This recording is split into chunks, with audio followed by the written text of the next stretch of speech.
cherche le moyen d'être utile à celui qui est utile pour toi. Le jour que je ne vous serai plus utile, vous allez changer l'église. Je sais ça, malgré combien de fois tu m'aimes. Le jour que je ne te profite plus spirituellement et dans la connaissance. Je sais que la raison pourquoi tu viens, ce n'est pas parce que je suis un beau gars. Un beau gars n'a pas de marques. Donc je connais. La raison pourquoi tu viens, c'est que quand tu te rappelles qu'au trône de grâce, il y a la connaissance. Il y a des sagesses qu'on donne à chaque culte. On apprend toujours quelque chose. Ça te met pression de revenir. Quand tu sais que celui qui est sous cette église, il a un niveau spirituel, il voit, il connaît, il peut prophétiser, il a quelque chose à me dire. Qui sait si c'est ton jour aujourd'hui? Tu commences par venir. Le jour que je deviens inutile, que tu viens premièrement un dimanche, on a fini un culte, tu n'as rien gagné. Tu es revenu encore deuxième fois, on a fini un culte, tu n'as rien gagné. Troisième fois tu es venu, on a fini un culte, tu n'as rien gagné.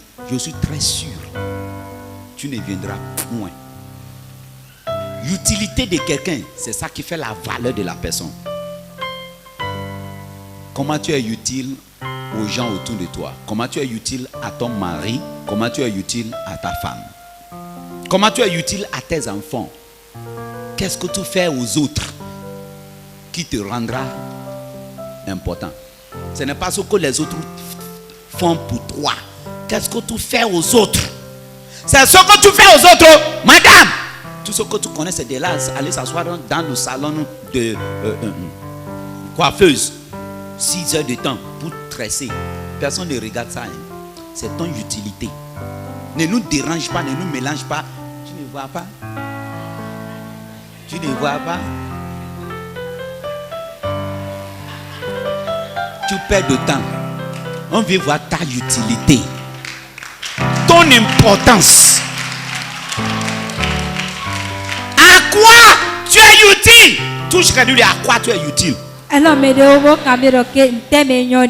Si tu es un enfant et tu es utile à tes parents, on te dit balayer la maison, tu dis laver les assiettes, tu dis faire les mélanges, tu dis viens, on va préparer nourriture, tu dis tu es un enfant inutile.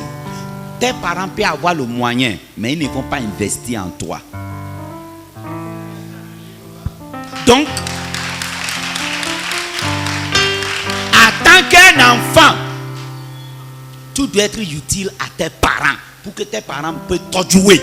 Ce n'est pas parce que je t'ai mis au monde que je suis censé à déverser tous mes moyens sur toi. Moi aussi, c'est quelqu'un qui m'a mis au monde. J'en ai besoin aussi de l'argent là pour prendre soin de moi aussi. Maintenant, si toi tu es un enfant, je ne sais pas comment tu es rentré et tu es venu dedans. On t'a mis au monde. Mais quand même, si on dit que je suis responsable, et maintenant que tu es déjà venu, maintenant, il faut me rendre aussi service.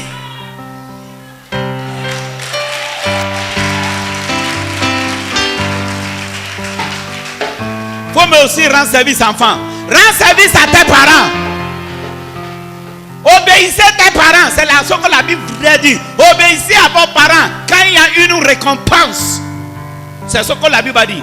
Si tu n'obéis pas tes parents, tu es inutile. On va te jeter. Balayer la maison. Tu balayes, tu sautes chaque carreau. Tu balayes, tu sautes chaque carreau. Et tu dis que tu as fini. Et tu es venu, tu dis maman, on m'a dit qu'on va payer habit dans la chorale. Moi, je ne vais pas payer ça. Tes collègues dans le chorale n'ont qu'à voir que tu as un enfant désobéissant. Regarde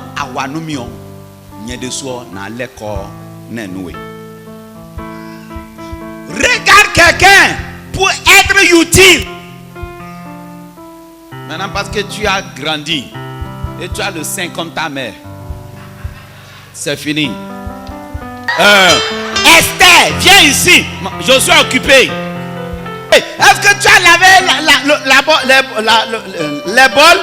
Non, je suis occupé. Ayant, comme tu as déjà grandi, maintenant tu as la taille de ta main, c'est fini. On va voir comment tu vas finir l'université.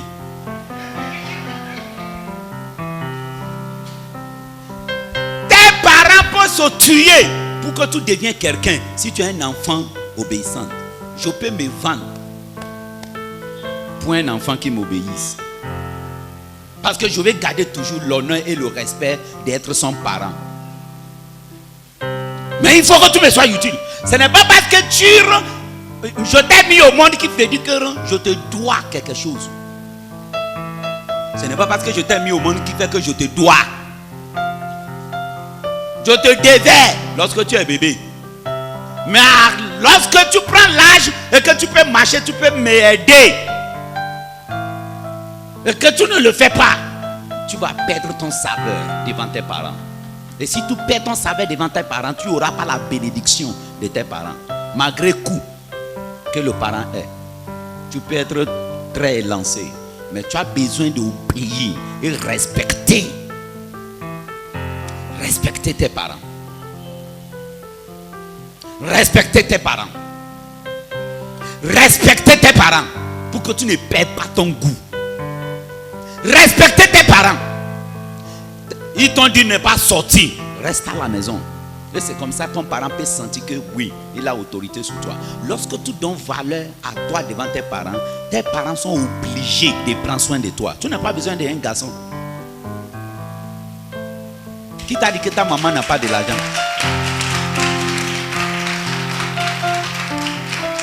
Qui t'a dit que tes parents n'ont pas de l'argent? Qui t'a dit que ton père t'a négligé? Ton papa t'a négligé parce qu'il n'arrive plus à te maîtriser. Et comme il n'arrive plus à te maîtriser, il t'a livré aux hommes. Et maintenant, dans ta mentalité, c'est comme si, comme mes parents n'ont pas pu prendre soin de moi, je vais aller courir derrière les hommes. C'est parce que tu as faussé le plan avec tes parents. Tu as perdu ton valeur. Tu vois le garçon que tu cours derrière maintenant, il t'a acheté rouge au level de 350 et chaussures. Et ce que tu lui demandes, il te donne. Ce n'est pas parce que tu es valorisé. Hein. Il sait ce qu'il cherche. Il sait ce qu'il cherche. Il sait ce qu'il cherche. On ne peut jamais être utile à quelqu'un par le service intime. Pour ne pas tout dire avec la bouche. Parce que c'est quelque chose qui peut trouver ailleurs. Mais ta utilité. Quelle est la dernière fois que tu as lavé l'habit de ta mère?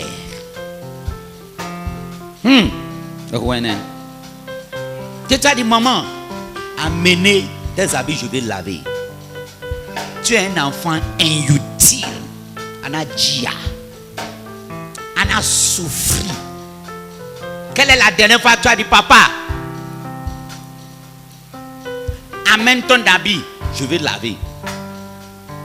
Et tu dis non, mon papa ne regarde pas de moi. Non, papa, c'est pas ma faute. Hein. C'est mon père qui me néglige. La raison pourquoi je suis obligé de tourner dehors. Tu es un enfant bâtard.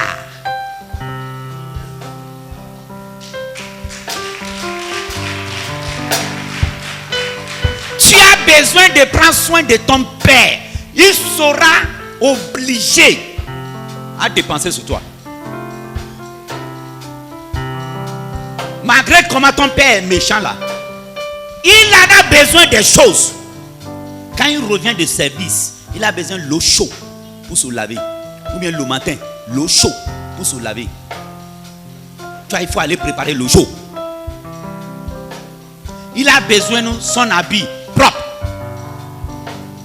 Prends soin de ça. S'il envoie ça à la pressing, maintenant, soit la personne qui sélectionne ça. Papa, ça là, vous avez déjà apporté ça. Ça va pressing. Papa, ça là, pressing. Chaque week-end, ou bien avant week-end, tu viens sélectionner ses habits. Parce qu'il n'a pas le temps de savoir ce qu'il a déjà porté et ce qu'il n'a pas encore porté. Maintenant, tu sélectionnes que voici les habits qui vont en pressing. Et tu amènes ça au pressing. Et quand il finit, tu ramènes ça et tu lui accroches là où ça s'accroche. Rends-toi utile avant que tu avant de perdre ton saveur. Rends-toi utile. Ta maman vient préparer. Va t'asseoir dans la cuisine avec ta mère. Si moi je suis une femme, tout enfant qui ne se retrouve pas dans la cuisine, au moment qu'on prépare, son nourriture propre jusqu'à la sauce là va finir, il ne va pas goûter.